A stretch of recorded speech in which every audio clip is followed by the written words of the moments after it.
diamonds on your neck, bet they on your neck. You want that watch, you better rock it tech. You want the chain, you better cop a vest. You want the check, but can you make it stretch?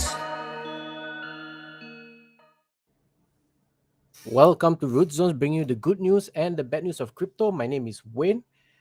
Today, guys, we're going to talk a bit about broken dreams, right? The boulevard of broken dreams. I think most of us are feeling the heat right now in the crypto space, let alone global markets, right? From the pandemics, the global supply chain issues that the world is currently facing, war in Ukraine, inflation at 8.5, and these are all based on US data. The rise in gasoline price, S&P dropped about 14% from its height, and also the crypto 1.8 trillion right now across the board, across all sectors that I've done. In terms of finding the median, we are actually losing 79% from its all-time high across the board, guys. So most people who are actually marketing that certain things on the crypto space is going to skyrocket, new projects that are coming in, be clear about who are the dev ops. That's very important. Be clear about the vision, where they want to go, how they generate their money, right? Of course, the true money is always the the actual coins that you have converted from fiat into those tokens like BNB, depending on the networks, right? Could be Ethereum, could be any other tokens, right? And then from there you actually transfer, right? You actually swap that coins to the actual project or token. So you got to be clear where the actual value of the money lies, because most projects, when you initially start, they are in that Ponzi scheme, right? Because you take new money to make all new money to actually pay out the old investors. So it's a musical chair. You have to be first come first serve basis. So you got to be clear in terms of trading, right? So let's look at some of the data, right? So we have the Fed expected to raise the rates by half a point. Investors actually wonders whether this will be aggressive. So the federal government is actually expected to raise interest rates. In just another couple of hours, we will actually know what is the actual rates that they will raise, right? So this the Fed fund rate is actually by half percent point. Central banks also expected to launch a program to reduce its massive bond holdings by 95 billion a month, and the market are actually bracing for whatever Jerome Powell will signal the central bank that is willing to actually get tougher on the rate interest. So when you look at the economy, there's actually three forces of the economy as per Ray Dalio, one of the greatest person that I truly admire, and wrote many books. He talks about productivity, he talks about short-term debt cycle and long-term debt cycle, right? And this has been throughout human history, right? He has done benchmark testing. And there are a few players here, right? The borrower and lenders, you have the government, the central banks. So of course, for the government, they will actually take money, right, from the central bank under a budget deficit, where they can actually generate by raising taxes or actually borrow money to supply or flood the market in terms of purchasing goods and services, right? The central bank, which run by the Feds, have two basic functions, right? They have the interest rates and they have the printing. So when they reduce the interest rates close to zero, then it just creates the ability to actually print more money and put it out in the market. And when they actually increase the interest rates, then definitely the economy will shrink. Of course, the borrower and lenders will stop spending, and when they stop spending, then we see a drop in price due to supply and demand, therefore becoming deflationary. But if there is an increase in printing and you flood the market with that amount of money at 0% interest, then what happens is that people tend to borrow more, they spend more, and then therefore increasing the price, therefore causing inflation. So when we look at a simple analogy, if you look at Schiller PE ratio, you can see that the median for companies it's about 15.87. I've covered this in the earlier video. So what does this mean? It means that companies right now, right, we have, in terms of printing, the US have actually printed more money in the last 18 months than it did in the last 40 years combined.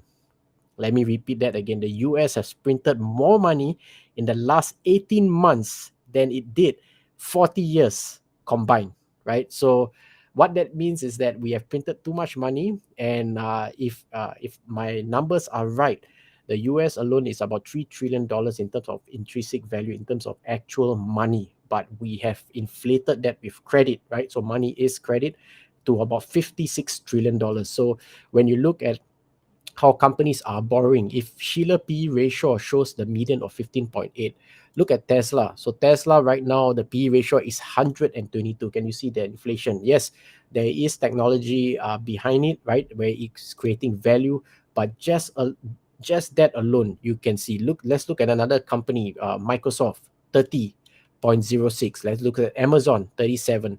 So you can see that companies are already inflated, let alone borrowing and lending in the crypto space, which is a very small part, and should be a small part of your portfolio, which we'll discuss throughout this video. So after that printing, we have recent Nasdaq, right, that dropped 4% last Friday, but the total percentage that the Nasdaq has dropped is more than 14%, as you can see in the SPX here, right? The highest it was at 4,817. Today is at 4,060. So that is about a 14% drop, right? And this has a domino effect because based on this, most of the technology have felt mostly by 4.2 in terms of the Dow Jones. Now, there is an expectation that this will further dip. So of course, it creates buying opportunities if you are in the stock market. So I will be covering that maybe in the next few days. I'm actually doing some research in terms of dividend producing assets, right? Because this is the only time we can actually transfer some wealth from the crypto to buy companies to kind of give you a balanced portfolio in terms of overall. Don't always just bank on the crypto space alone, because there is still a lot of things that needs to happen in order for us to actually exponentially grow. So I will cover that shortly. So you can see an S&P 500 has actually dropped. Look at Amazon, nice dip there. Nasdaq is actually falling, and we are expected to fall further upon the interest rates that the Feds will. It's speculation, guys. Nobody has the answer, so we have to actually wait to see whatever the Feds does, right? And then if you look at the US GDP growth, also the US dollars currently is soaring. And what this means is that it's the US dollars, are known as the Dixie index, right? Actually tracks the relative strength of the US dollars against key global currencies, where it hits its all 20-year high. Major currencies like the euro, the Japanese, the British pound. So basically, what this means is that even the dollar is devaluing against real goods, services, and financial assets. So all debts are forced to sell their USD denominated assets. And also, as an external event that is happening now, China also is, since the US, based on the treaty that they have signed in 1970, between 1971 to 1975, I can't remember the actual year, they were called the world reserve currency, right? And now, of course, based on new data, we can see that China is trying to compete in that realm to be the world currency. Now, how will that happen? I don't know. It really depends on a few things. It's not an easy things from a macroeconomic. I'm not an economist. Just to let you know, I'm just reading and trying to make sense out of this to find what is the best avenue. Should we put in real estate, which is going to be a big issue when the interest rate rise, people cannot pay? Should we put in gold, which is very slow? It will take you you may not even see this lifetime to actually make money on gold, unless you have huge capital and you understand the rules of the game of gold, because people have supply and demand in terms of manipulation by owning the mines, right? Then when you look at the stock market, you can get a 10% year on year on the SP 500. So is that something that you can wait for, right? Most of the people who are in the crypto space are aged between 18 all the way to about 45, and mostly males. No offense to the ladies, but there's a growing number of ladies, females coming up into the crypto space. As you can see, that some of them are coming in the forefront of doing YouTube videos and all. And if you look at the age demographics and the country that they are in, you will understand that the crypto space right now is made up mostly 80% of retailers, like average, earning maybe about 100,000 or less per annum. So you can imagine the kind of money that they can only pour into the crypto, which will not move these markets. And we have to actually wait for either the baby boomers or institutions that come in based on the SEC that grants approval. So one key indicator, guys, you got to wait for is the spot EFT for Bitcoin. If that happens, then you have a very nice flow of money coming in. So if you are looking very myopic into certain projects in the crypto space, why it's failing, I know some of you has actually messaged me personally. The real reason is that you have to look on the macroeconomics, because as long as the entire crypto space of 1.8 trillion doesn't have more money comes in, you will not see that actually exponentially flooding into the rest, right? So Bitcoin will take the first, followed by Ethereum, then followed by the rest, which is the altcoins, right? So that has yet to happen. So you got to constantly be patient. Although cash currently is trash, you got to have part of your portfolio at least right now to do two things, which I will explain shortly. So this is the what's happening on the US, and what it means to deleverage. Basically, companies and individual will attempt to decrease its total financial leverage. Most direct way basically is to reduce their debt, in opposite of leveraging, right? So because of the high interest rates, they are not going to take loans, and they won't have leverage. And because they don't have leverage, they spending will drop, and when spending drops, then deflation will happen. But the GDP in the US has already been negative. We might be heading to a recession. It really depends, but I don't think the US will allow everyone to actually go into a depression. I mean, from the US point of view, right? And of course, all the worlds will be connected because of how globalization has taken place. So when the US goes down, the ripple effects goes through Asia. As you can see, that all of us are connected through GDP. Is the scorecard for every country, right? So this is the SPX, this is the Dixie. You can see the US dollar has actually increased, and in relation to the rest of the rest of the the yen and the euro that are actually dipping. So I won't cover much about the inflation, but I'm just going to show you a chart that will give you some light. So if you look at the Bitcoin has actually risen since January 2021 to December 2021. Can I make this bigger? Yes, I can. So look at this, right? So you can see the difference between Bitcoin rising 73%, followed by the SP 500, and we have gold, which is negative 7%. So it takes gold takes really a long time compared to, and this is against the current inflation. Of course, this research was done by Arcane Research. You can actually find out the details, but it just gives you some ideas in terms of overcoming inflation. And the current inflation right now is 8.5. Let me just show you this, right? So this is currently now the US inflation 8.5. In another article, which I can't find it now, guys, I just had to, it was part of my research. I just wanted to do a quick, just cover roughly a bit of the macroeconomics so that you guys can be better prepared. The dollar itself across all is actually 14%, right? So when you look at any investment, if you invest $100, you got to ensure that you actually break $115, because then that will give you your break even. What inflation means is that if you have $1 million in the next 5 years, your $1 million basically will become $500,000, right? So you that's how inflation can eat up your purchasing power, and that is only stimulated by fiat money, right? By interest rate being low, people take leverage, and then they bet on the future. So any investments that you do, it's always a bet in some sense of the word. Of course, in the stock market, while to some extent it is heavily regulated, right? So you can't get that kind of percentage growth like you can in crypto. But crypto has its own challenges in terms of accounting, in terms of security, right? Hacks. There's a lot of scams.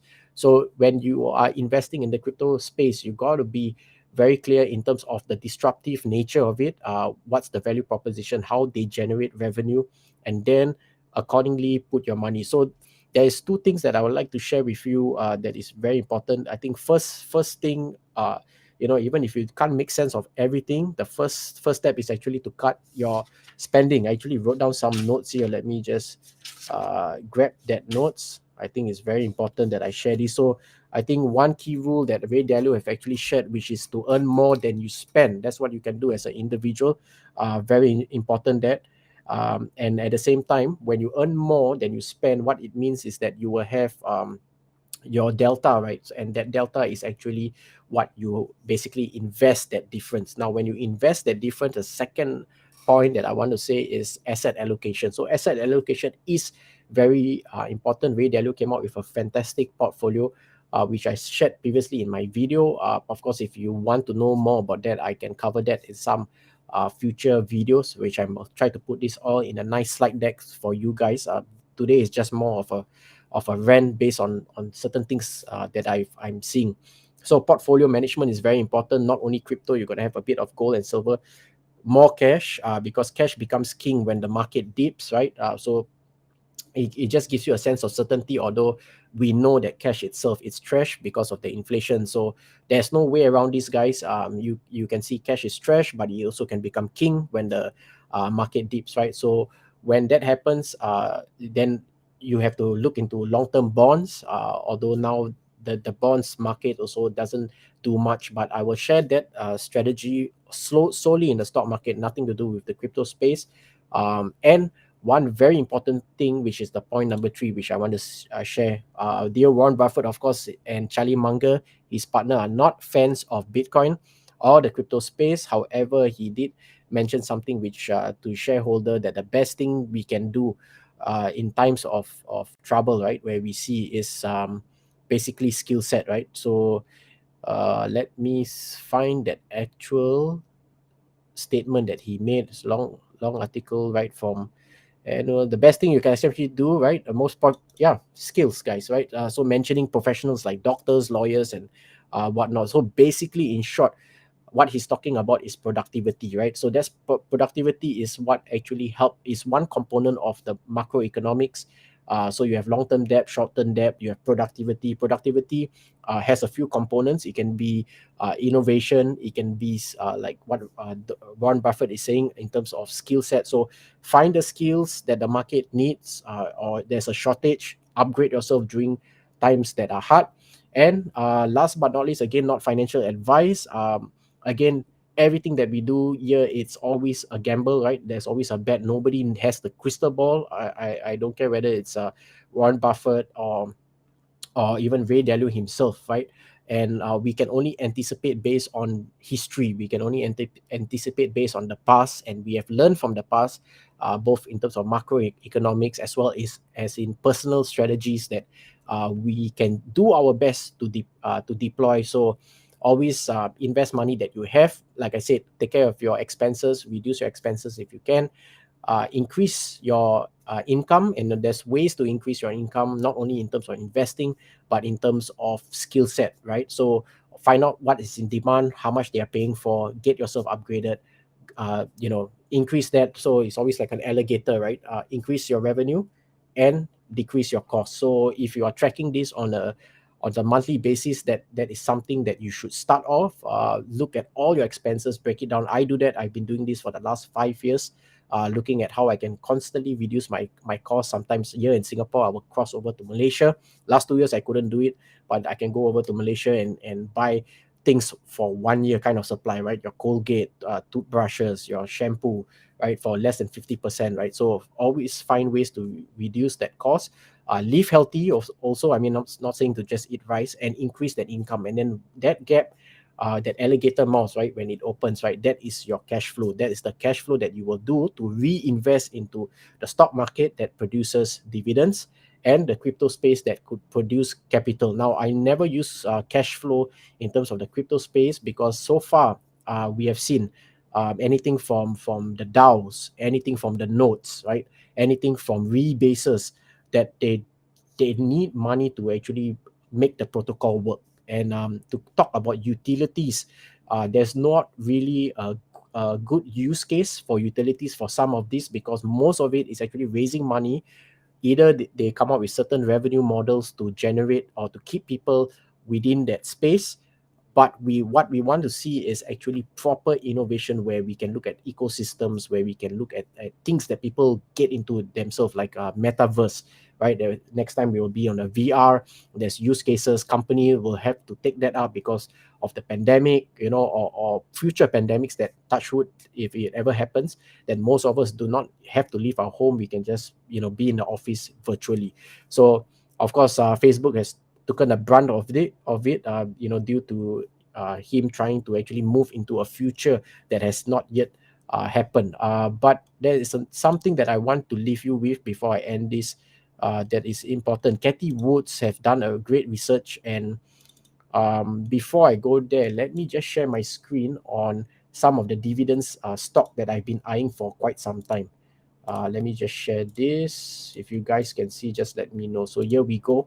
So these are some of the best stocks that you can take note for passive income, right? You have McDonald, AbbVie, JP Morgan, 3M, AT&T, Coca-Cola, Microsoft, Caterpillar, uh, VAT Income, Apple, Home Depot, Johnson and Johnson, right? So do check out some of these. You can do a screen capture and just keep this in your phone, and just do some research and see if you can find a great time to do dollar cost average. If you want me to cover the technical aspects of any of these stocks, do comment in the section below. I'll be happy to do that for you guys. And let me just share Cathy Woods. I'm going to leave you with this, something to think about the future, because this is going to change the way. This is one of the trends that I've managed to capture.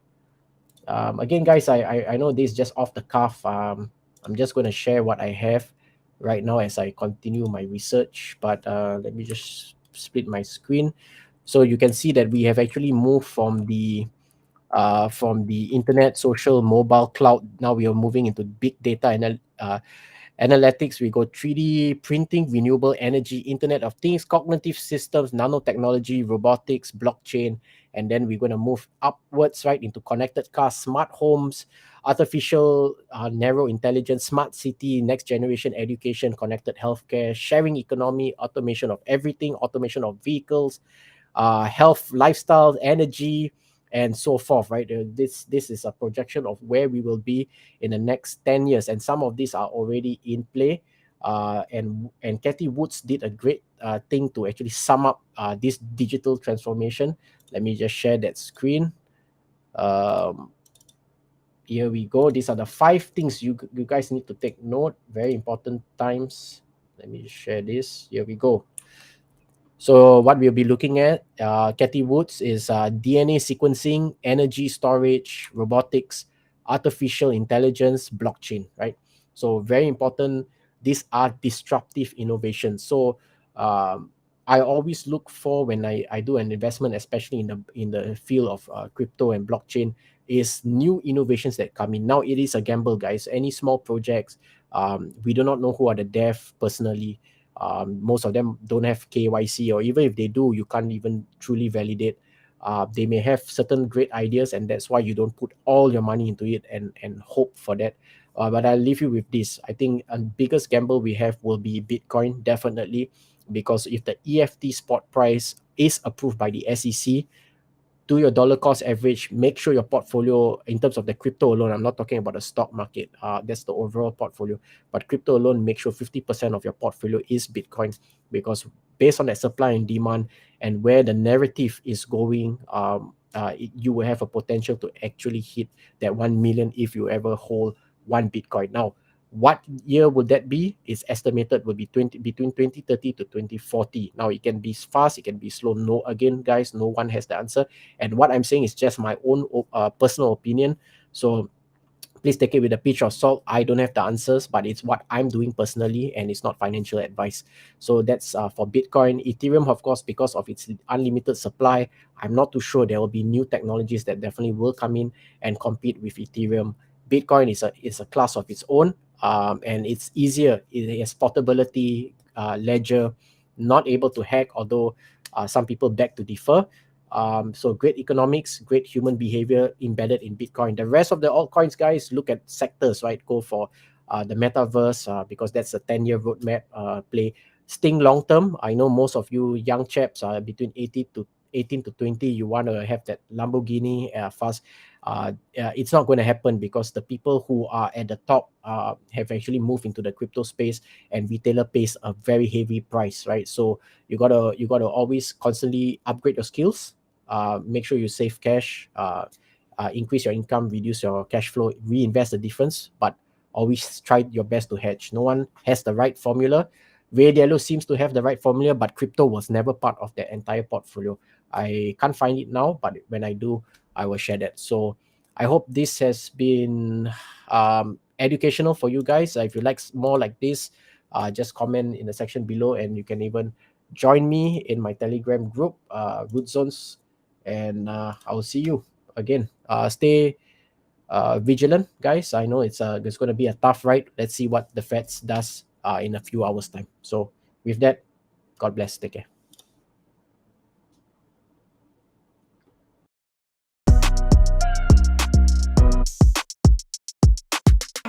Diamonds on your neck, bet they on your neck. You want that watch, you better rock it tech. You want the chain, you better cop a vest. You want the